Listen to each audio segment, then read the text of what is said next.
Hi there, British literature students, English 226. I am Janet Lucas, and I'm your instructor for this class. I am super excited about being able to teach this. This hasn't been taught at Peninsula College for a long time. And in fact, I tried teaching it, I don't know, maybe 10 years ago or something. Um, and they didn't let me. Oh no, and now the class actually ran because you enrolled in it. So thank you very much. I'm super excited about talking about British literature. Although, I'm not really like a literature type of instructor. We're going to have lots of fun. English literature it's beautiful, it's funny, it's snarky. Even way back in the day, even Shakespeare is snarky. Shakespeare is really snarky. If you were to ever visit my office, one of the first things you'd notice is my poster that is Shakespeare and the Art of Insults, which he is really good at. So anyway, um, I'll start with the basics, which is what do you call me?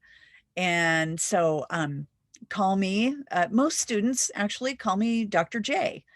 And it sounds kind of nicknamey, but I am a doctor. I often joke that I'm not the kind of doctor who helps people, but of course, I help people, just not in that way. Um, so anyway, Dr. J, or if you're a little bit nervous about kind of using a nickname or whatever, you can call me Dr. Lucas or Professor Lucas. Um, if you happen to be recently out of high school or a running start student or just in the habit of Mr. and Mrs. In college, we don't do the Mr. and Mrs. thing. Mr. Smith, Mrs. Smith, whatever. It's Professor so-and-so or Dr. So-and-so. And so anyway, Dr. J or Professor Lucas or Dr. Lucas. And so enough of that stuff. I am super happy you're here, as I said. This is a weekly video that I'm going to try to do every week. It's really informal. I don't edit it. And it's just kind of an overview of what we will be doing during the week. And the thing that I wanted to show you this week is how the class works in Canvas, because it's really vital that you read the instructional material and watch the videos and stuff like that. And so I'm going to share my screen here. First of all, I want to direct your attention that you should probably use Google Chrome or Mozilla Firefox as your web browser for using Canvas. The other web browsers can sometimes not have a drop box or something like that, or buttons are missing or something like that. Like the browser I usually use is Safari, but I don't use it for Canvas because a lot of times like submit buttons are missing, or the text box where you type stuff in, or where I type stuff in, or I look for your stuff, whatever, is missing. And so I would advise you to use either Chrome or Firefox. So that said, so where do I find the course material? I don't like clicking around, right? I don't like making students click around. It just is confusing. And so I put the course content right in your face. So as soon as you open up the class, you just open it right up to that week's course content. And all of the assignments and all of the instructional material are right in here every single week. And so you'll see that I have a numbered list, and it says assignment and then what you're going to be doing. So assignment preparing, right? And I'll show you what those mean. You have assignment reading, so on. And viewing, I have some videos for you to watch. And each of them takes about 6 or 7 minutes. A couple of them are a little bit longer than that. And so that's what you'll be doing this week. And I'll give more detail here in just a minute. Once we get going and we have a number of weeks under our belt, week 2, week 3, so on, each week is going to be on the homepage and have its own individual page. And then I put it onto pages after that. You might have occasion to have to go back, or you want to go back and review a video or something like that. And that's where you find it. Yeah, that's where you find it, is on pages. And you can just click in there and it will take you where you need to go. Okay.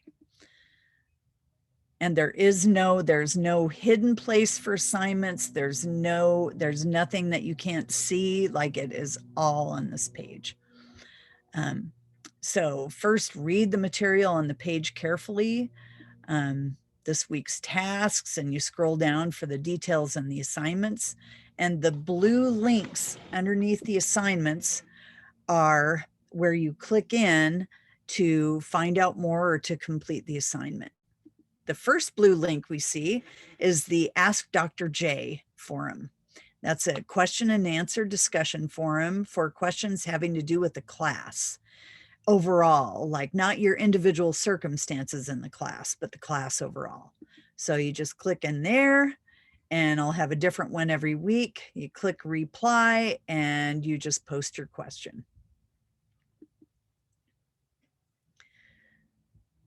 Okay, so next you have a couple of books that you're going to need to get, and I'm not sure if these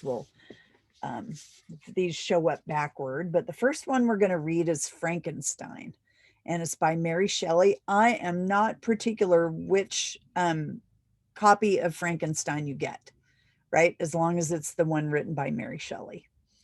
And I'm showing these to you and I'm on the screen, and so that's kind of a bummer, but I just realized I was doing that. Anyway, that's okay, because you can find them on the website, and if you popped in here at all, I had a couple of pictures of these. You can find it on the on the PC website, and then go to services, click on services, and then scroll down. Okay, so I encourage everybody to get a subscription to Grammarly, much more so for my composition students than my literature students. You'll be writing stuff, but it doesn't focus on writing as much in this class, focuses on reading. But it will come in handy for any class that you have and will help you a lot. And there's a free version and paid versions. You get a lot of bang for your buck with the paid versions, but it's not required, but it is required to edit and proofread really carefully. So about the syllabus link, I will have a syllabus probably tomorrow, and you'll see that on your left. The next one down is in blue font. Click on blue font, Dr. J's Canvas orientation. Okay, so how to contact me, write Canvas emails and respond to each other. The main thing is that you really need to have a greeting line. And it doesn't matter whether you are sending me an email on Canvas or you're replying to your class colleagues in a discussion. Start your message with a hi, so-and-so. Hi, Dr. J. Hi, Melissa. And if you don't have a greeting line and something like hi, so-and-so, then it comes across as irritated, right? Hi, Dr. J, where do I find the syllabus? Versus, where's the syllabus?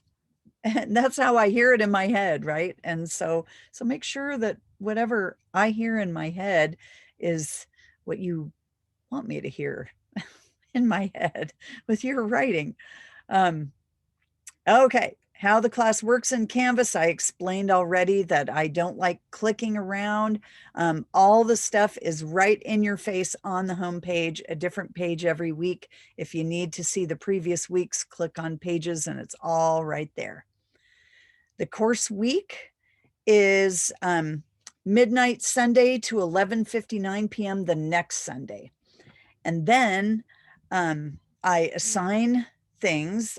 There's a couple of assignments that I have during the week, right? And so on Wednesdays, I will have an assignment, a discussion assignment usually. And it will be, you'll just answer some open-ended questions, and you'll need to answer those questions usually by Wednesday night. And then, but you don't have to reply to your colleagues until Sunday, right? But that doesn't mean do the assignment on Sunday, right? That just means make sure to reply to them by Sunday. And I do this because you guys are really busy. Some of you are have 5 kids at home. Some of you are athletes. Some of you are going to the high schools, and you are in band, and you're doing all kinds of crazy stuff, and have a job and maybe multiple jobs. And so there's a lot to keep track of. So I encourage you, don't wait till Sunday night. That's when it's due. That's not do it on Sunday night. So anyway, just a word to the wise.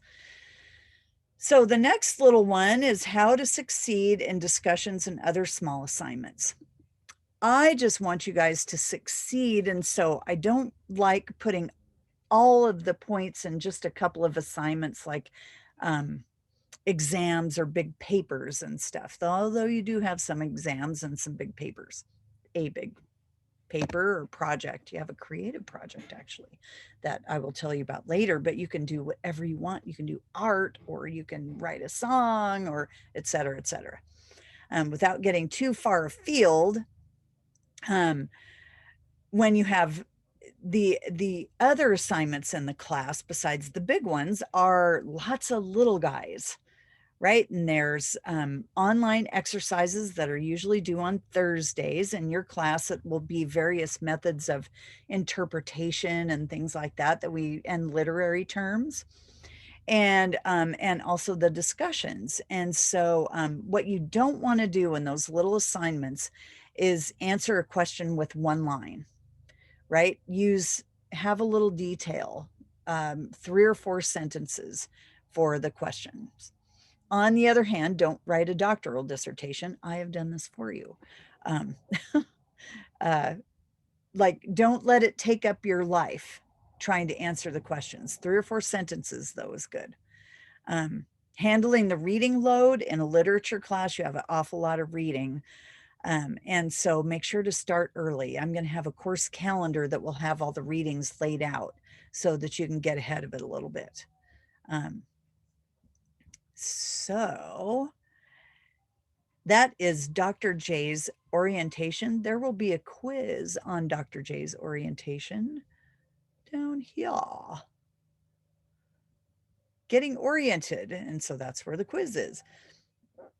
You also have a discussion with open-ended questions,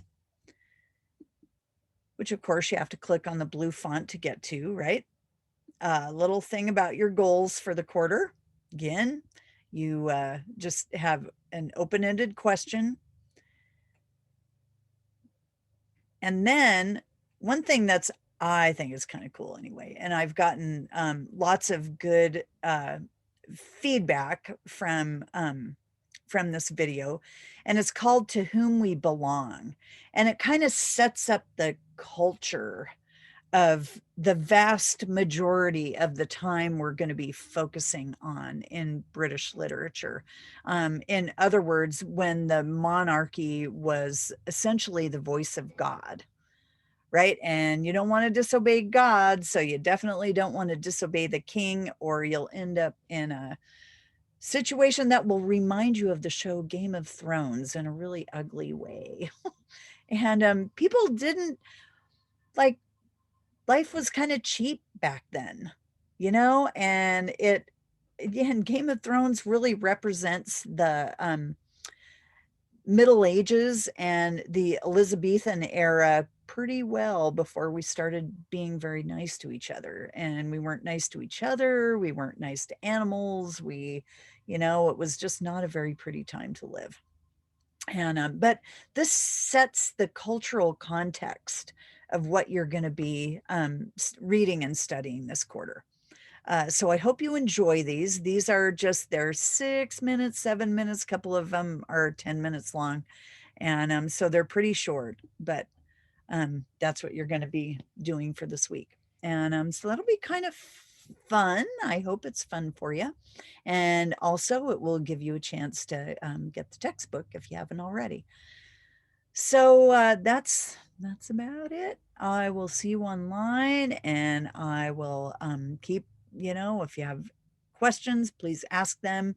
And I look forward to working with you this quarter. Spring, yay! It's nothing but uphill from here. So take care and see you online.